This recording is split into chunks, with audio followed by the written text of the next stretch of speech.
வணக்கம் மக்களே! இன்னைக்கு நம்ம மார்க்கெட் நெகட்டிவா தான் க்ளோஸ் ஆயிருக்கு. ஆனா பெரிய அடியெல்லாம் இன்னைக்கு நம்ம மார்க்கெட்ல ஏற்படல. நிஃப்டி வெறும் ஒரு 6 பாயிண்ட்ஸ் வரைக்கான இறக்கத்த தான் குடுத்துருக்கு. ஆனா பேங்க் நிஃப்டி மட்டும் கொஞ்சம் கூடுதலான சரிவ போஸ்ட் பண்ணியிருக்கு. ஒரு 239 பாயிண்ட்ஸ் வரைக்கான இறக்கத்த இன்னைக்கு டேல டெலிவர் பண்ணியிருக்கு பேங்க் நிஃப்டி. முக்கிய காரணமா HDFC பேங்க் இருக்கு. மத்தியானம் நம்ம அத பத்தி டிஸ்கஸ் பண்ணியிருந்தோம். ஸோ இன்னைக்கு நம்ம மார்க்கெட் ஒரு ஃப்ளாட்டான பெர்ஃபார்மன்ஸ் அப்படின்னு நம்ம எடுத்துக்கலாம். ஆனா நாளைக்கு மேபி நம்ம மார்க்கெட்ல ஒரு நல்ல ராலி ஏற்படுவதற்கான வாய்ப்பு இருக்கு. மேபி ஒரு கேப் அப் ஓப்பனிங் நடப்பதற்கான வாய்ப்பு கூட இருக்கு அப்படின்னு நான் எக்ஸ்பெக்ட் பண்றேன். என்ன ரீசன்னா, ஸோ இப்போ இந்த யுஎஸ், ஈரான் ஆன ஒரு போர் பார்த்தீங்கன்னா முடிவடைய போகுது அப்படிங்கிற ஒரு தகவல் வந்திருக்கு. ஸோ இந்த ஹார்மஸ் வழியில கப்பல்கள் வந்து திரும்பவும் பயணிக்கிறதுக்கான ஒரு வாய்ப்பு ஏற்பட போகிறதா தகவல் வந்திருக்கு.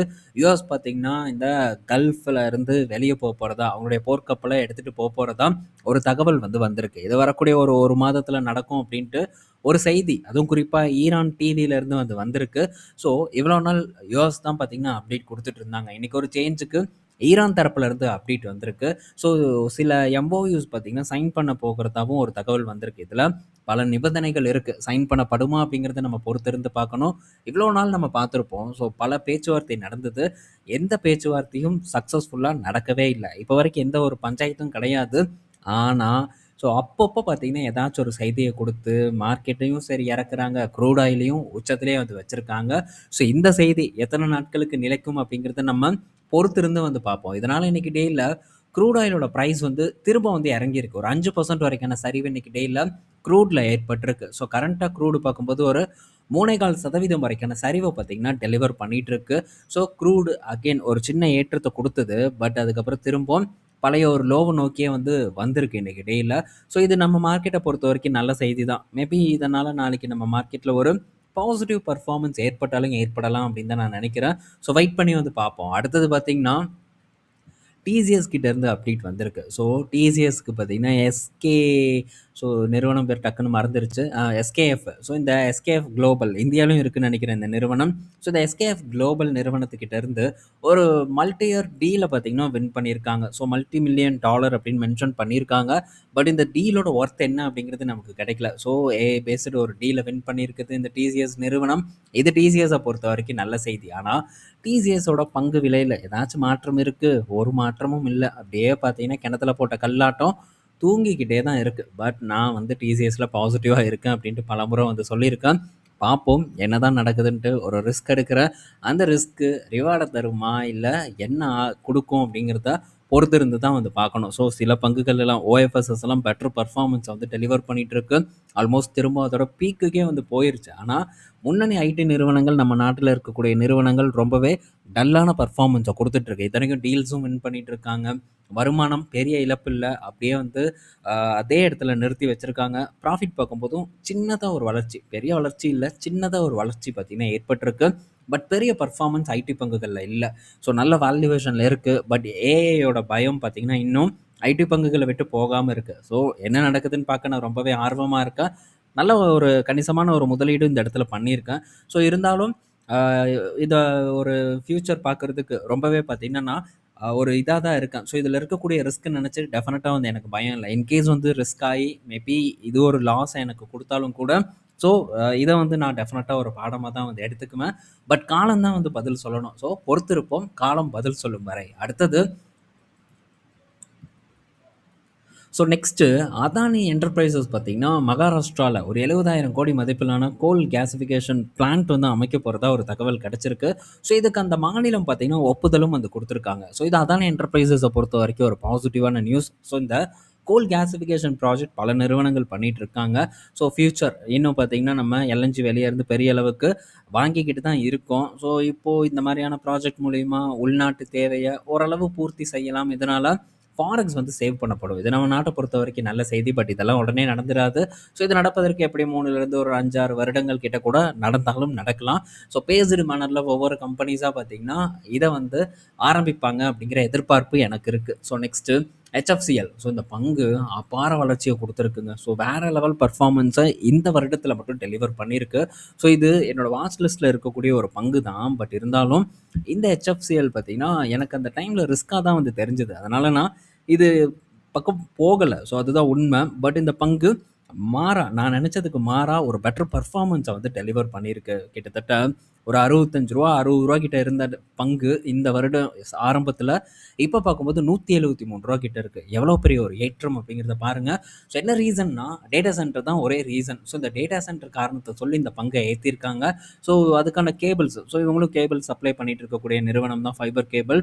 அதனால ஸோ இந்த காரணத்தை சொல்லி இந்த பங்கு ஒரு நல்ல ஏற்றத்துகளை கொண்டு போய் தூக்கி நிறுத்தி வச்சிருக்காங்க. ஸோ இந்த ஹெச்எஃப்சிஎலோட வேல்யூவேஷன் ஒன்றும் அந்த அளவுக்கு அட்ராக்டிவா இல்லை. முன்னணி கேபிள்ஸ் பங்குகள், வயர்ஸ் அண்ட் கேபிள் பங்குகள் ரொம்ப சுமார், அப்படி சுமாருன்னு சொல்ல முடியாது, பர்ஃபார்ம் பண்ணியிருக்கு. ஆனால் ஸோ அதெல்லாம் தாண்டி இந்த பங்கு வேற லெவலில் ஒரு பர்ஃபார்மன்ஸை வந்து போஸ்ட் பண்ணியிருக்கு. பிஇ ரேஷியோ பாருங்க 85 கிட்ட இருக்கு. ஸோ இந்த நிறுவனத்துக்கு இந்த பிஇ நம்ம டெஃபினட்டாக கொடுக்க முடியாது.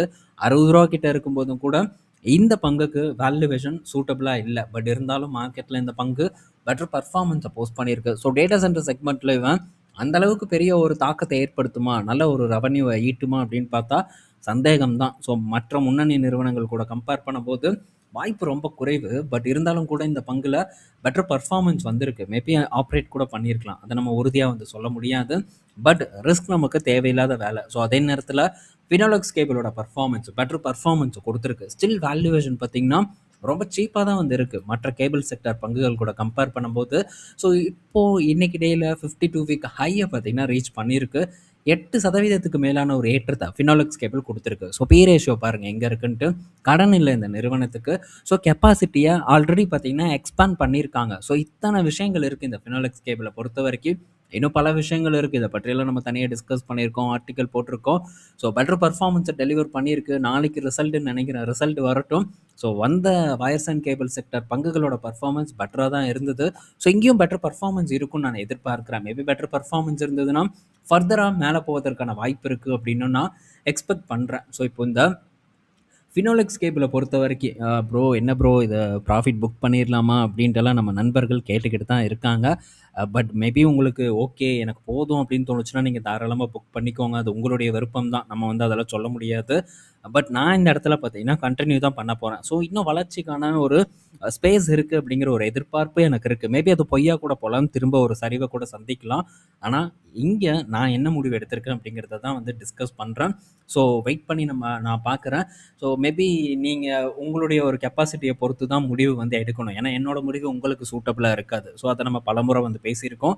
ஸோ டிசிஷன் உங்கள் கையில் இருக்கணும். இறங்குச்சுன்னா நான் தாங்க மாட்டேன் அப்படின்னு நினச்சா கண்டிப்பாக வந்து கொடுக்கறத தவிர வேறு வழி இல்லை. பல டைம் இந்த பங்கு ஏற்ற இறக்கங்களை வந்து காட்டிட்டு தான் இருக்குது. ஸோ அதெல்லாம் தாண்டி தான் மார்க்கெட்டில் நம்ம பயணம் பண்ணணும். ஸோ லாஸ்ட்டாக போன வருடத்துலேருந்து நம்ம இதை பற்றியெல்லாம் டிஸ்கஸ் பண்ணிகிட்டு இருக்கோம். ஸோ இதில் பர்ஃபார்ம் பண்ணாத பங்குன்னு பார்த்தா ஒன்று ஏசிசி பர்ஃபார்ம் பண்ணலை, அதே மாதிரி ஜோதி லேப் பெருசாக பர்ஃபார்ம் பண்ணலை, அண்டு ஜிஎன்எஃப்சி கூட இப்போ பார்த்தீங்கன்னா காஸ்ட்டுக்கெல்லாம் வந்தாச்சு. அடுத்தது கோல்கேட், அதுவும் ரொம்ப பெரிய அளவுக்கான ஒரு மோசமான பர்ஃபார்மன்ஸை கொடுக்கல. பார்க்கும்போது வாங்கினதுலேருந்து, அதாவது ஒரு 2-3 டைம் வாங்கியிருக்கேன் நான், அந்த அக்யூமுலேட் பண்ணியிருக்கேன். ஸோ அது கூட கம்பேர் பண்ணும்போது ஆவரேஜ் ப்ரைஸ் கூட கம்பேர் பண்ணும்போது கொஞ்சம் பக்கத்தில் தான் வந்து இருக்குது. ஸோ பெரிய ஒரு பாதிப்பெல்லாம் வந்து இல்லை. ஸோ நல்ல ஒரு நிறுவனமும் கூட. ஸோ ஆனால் இப்போது இந்த பங்கு ஃபினாலெக்ஸ் ஒரு நல்ல பர்ஃபார்மன்ஸை போஸ்ட் பண்ணியிருக்கு. அதே மாதிரி பார்த்தீங்கன்னா ஜிண்டால்ஸா பார்க்கும்போது பெட்டர் பர்ஃபார்மன்ஸை போஸ்ட் பண்ணியிருக்கு. ₹240 கிட்ட மேலே வந்து அந்த பங்கு ட்ரேட் ஆகிட்டு இருக்கு. ஸோ பார்ப்போம். ஒரு நல்ல ஆஃப்செட் பார்த்தீங்கன்னா ஏற்பட்டுட்டு இருக்கு. பட் அதுக்கும் மற்ற பங்குகளுக்கும் நம்ம கண்டிப்பாக நேரத்தை கொடுத்து தான் வந்து ஆகணும். ஸோ வேறு வழி இல்லை, கொடுத்தா மட்டும்தான் நமக்கு ஒரு பெட்டர் பர்ஃபார்மன்ஸை வந்து நம்ம ஃப்யூச்சரில் எதிர்பார்க்க முடியும். பட் வெயிட் பண்ணுவோம். ஸோ ஒவ்வொரு பங்கு ஒவ்வொரு மாதிரி பர்ஃபார்மன்ஸை வந்து கொடுக்கும். ஸோ அதெல்லாம் பார்த்திங்கன்னா நம்ம அட்ஜஸ்ட் பண்ணி தான் வந்து போகணும் மார்க்கெட்டை பொறுத்த வரைக்கும். ஸோ நம்ம அவசரத்துக்கு இதே ரீச் அதே ஏறலையே அப்படிங்கிற மாதிரியான கேள்வி மேபி இருக்கலாம்.